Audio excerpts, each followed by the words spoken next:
नमस्ते। 3 minutes wonder में मैं विजय गोले सर आपका स्वागत करता हूं।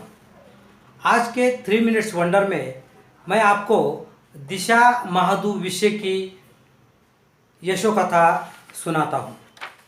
दिशा महादू विषय अपने परिवार के साथ शाहपुर तहसील के कड़भे गांव में रहती है।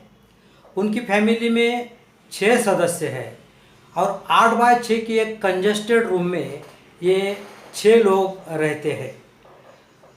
तो ऐसी परिस्थिति में ऐसी जगह रहकर दिशा ने एसएससी एग्ज़ाम में 94% मार्क्स प्राप्त किए हैं।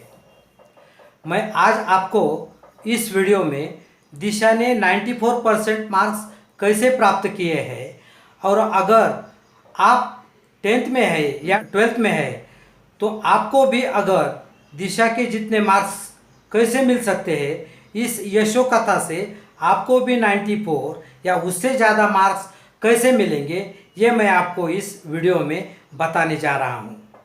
इसलिए आखिर तक ये वीडियो देखिए।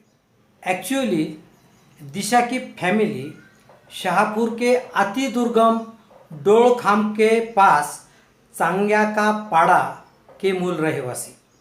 वो इतना दुर्गम एरिया है, वहाँ रास्ते नहीं है, बिजली में नहीं है। वहाँ दिशा अपनी 4 बहनें और माता पिता के साथ रहती थी और उनका फैमिली का चलाना ही बहुत मुश्किल था, क्योंकि उपजीविका के लिए उनके पास कोई साधन ही नहीं था। दिशा को तो सीखने की प्रबल इच्छा थी, इसलिए वे सब उसकी नानी के घर में कड़भे गांव में रहने लगे। नानी के ही घर में एक छोटी सी 6x8 की रूम में ये 6 सदस्य रहने लगे और दिशा ने वहाँ जो सुप्रसिद्ध स्कूल है वी ग खाड़े हाई स्कूल में दाखिला लिया और वहाँ जाकर वो पढ़ने लगे। उनकी रहने की रूम इतनी कंजस्टेड थी कि वहाँ सामान रखने के लिए या हलचल करने के लिए भी जगह नहीं थी। वहाँ स्टडी करने के लिए स्पेशल जगह कहाँ से मिलेगी। लेकिन वही जगह, उसी जगह रह के दिशा ने रेगुलर स्टडी किया। वहाँ बिजली हमेशा जाती है, हर फ्राइडे को तो पूरे दिन भर बिजली जाती है, लेकिन बाकी दिनों में भी 4 से 6 घंटे तक बिजली हमेशा जाती है। ऐसी स्थिति में दिशा ने कभी बिजली का बहाना नहीं बनाया और टॉर्च की प्रकाश में उसने 10वीं का स्टडी किया। बिजली न होने का कोई बहाना दिशा ने कभी नहीं दिया और टॉर्च की प्रकाश में उसने उसका ज़्यादा से ज़्यादा स्टडी किया है। 10वीं के आधे साल तक दिशा ने ज़मीन पर बैठकर स्टडी किया। आप समझ सकते हैं, जब 4 या 6 घंटे ज़मीन पर बैठकर स्टडी की जाती है तब पीठ में दर्द होने लगता है, मान में दर्द होने लगता है और स्टडी करना या बैठना देखिल मुश्किल हो जाता है। दिशा ने 8th स्टैंडर्ड में जब थी तो स्कॉलरशिप की एक परीक्षा उसने उत्तीर्ण की थी। उसकी वो जो स्कॉलरशिप है वो जब 10th में थी तब नवंबर महीने में उसे वो स्कॉलरशिप मिली और जो स्कॉलरशिप के पैसे मिलने के बाद दिशा ने अपने लिए एक बेंच खरीदा। स्कूल में जो ऐसा बेंच होता है वैसा बेंच उसने खरीदा और उस बेंच पर बैठकर वो स्टडी करने लगी। नवंबर के बाद उसने जो स्टडी किया वो बेंच पे बैठकर किया। देखिए, उसके लिए इससे ज़्यादा अच्छी सुविधा कोई नहीं। दिशा के जो पिता है वो रोजंदारी का काम करते हैं। उनको कभी काम मिलता है तो कभी नहीं मिलता, बहुत बार उन्हें काम मिलता ही नहीं।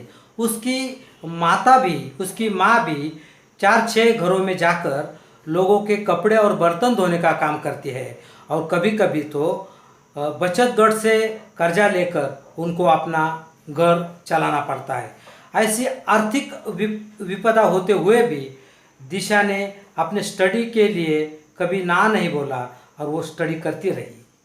दिशा का सबसे बड़ा पॉइंट यह है कि उसको स्टडी में बहुत ही रुचि है। उसने फर्स्ट से लेकर 10th तक जनरली फर्स्ट क्रमांक से ही वो उत्तीर्ण होते आए। स्टडी करने में, स्टडी में कितना भी समय गया तो उसे कोई फर्क नहीं पड़ता। वो बड़े आराम से, बड़े आनंद के साथ स्टडी करती है। स्टडी में उसको रुचि है, स्टडी में उसको गति है और स्टडी उसको बहुत भाती भी है। मैथ्स और हिंदी उसके विशेष प्रिय विषय है। मैथ्स में तो उसने 98 आउट ऑफ 100 मार्क्स प्राप्त किए। का स्कूल हर रोज़ सुबह 7 से 12 बजे तक होता था। 12 बजे के बाद वो एक क्लास में जाती थी। उसकी होशियारी देखकर क्लास के एक संचालक ने उसे फीस में कंसेशन दिया था।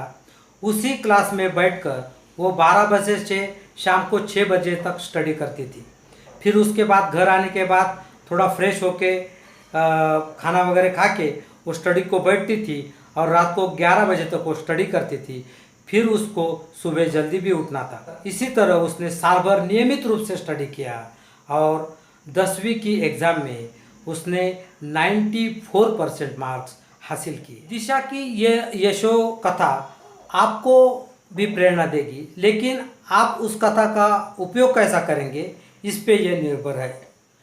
10th में और 12th में जो स्टूडेंट्स हैं और उनके जो पेरेंट्स हैं, उनको मैं स्पेशली कहूँगा कि ये जो दिशा की स्टोरी है, आप बार बार 2-3 बार तो कम से कम देखिए। फिर आपको मालूम होगा कि दिशा के पास कितने प्लस पॉइंट थे और कितने माइनस पॉइंट थे। आप अगर देखेंगे तो उसके पास डिफ़िकल्टीज़ ही डिफ़िकल्टीज़। फर्स्ट थिंग, उसमें घर में पैसे का बहुत ही प्रॉब्लम है।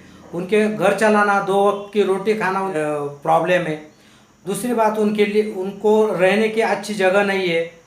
बहुत ही कंजस्टेड रूम में ये 6 लोग रहते। उसी जगह रहकर दिशा ने स्टडी किया। तीसरी बात, वहाँ हमेशा बिजली जाती है तो उसका रोना भी उसने कभी नहीं रोया। टॉर्च की प्रकाश में उसने स्टडी किया। उसको कोई प्रॉब्लम आता है स्टडी में तो वो बताने के लिए भी कोई नहीं था। तो उसके खाड़े स्कूल के जो टीचर्स थे, उन्होंने उसे जो पढ़ाया, उन्होंने उसे जो मार्गदर्शन किया, उसी पे उसने मन लगाकर ध्यान दिया, उसी का उसने स्टडी किया और उसे इतना अच्छे मार्क्स मिले। दिशा की इस यशो कथा का आपको अगर यूज़ करना है तो आप भी दिशा की जगह आपको खुद को देखिए, तब आपको मालूम होगा कि दिशा से कितनी ज़्यादा अच्छी स्थिति में हम हैं। दिशा के माता पिता के पास पैसे नहीं है, रहने के लिए जगह नहीं है, गाइडेंस नहीं है, बिजली भी हमेशा जाती है। ये सब तो हमारे पास है और वो बहुत अच्छी तरह से है। हमारे पास जो चीज़ें हैं उसका उसकी परवाह हम नहीं करते। जो चीज़ें अपने पास नहीं है उसका हम हमेशा ये करते हैं। ऐसा हमें नहीं करना चाहिए। हमको देखना चाहिए डिफ़िकल्ट परिस्थिति में रहने वाले स्टूडेंट्स, वो आपके ही उम्र के हैं, तो उनको अगर इतना ये सक्सेस मिल सकता है तो आपने भी अगर ठान लिया, आपने भी अगर दिल से पक्का किया तो आपको भी 94 क्या, इससे भी ज़्यादा मार्क्स डेफिनेट मिल सकते हैं। 10th और 12th के जो स्टूडेंट्स हैं उनके माता पिता को मैं स्पेशली कहूँगा कि आप अपने बच्चों को दिशा की और अनेक ऐसे स्टूडेंट्स हैं उनकी ये कहानी बार बार दिखाइए, बार बार बताइए। वो अगर भूल जाते हैं तो आप उन्हें बताइए। कहिए कि ऐसे डिफ़िकल्टीज़ में भी वो स्टूडेंट्स अगर अच्छे मार्क्स पा सकते हैं तो आपको भी उससे भी ज़्यादा मार्क्स मिलेंगे।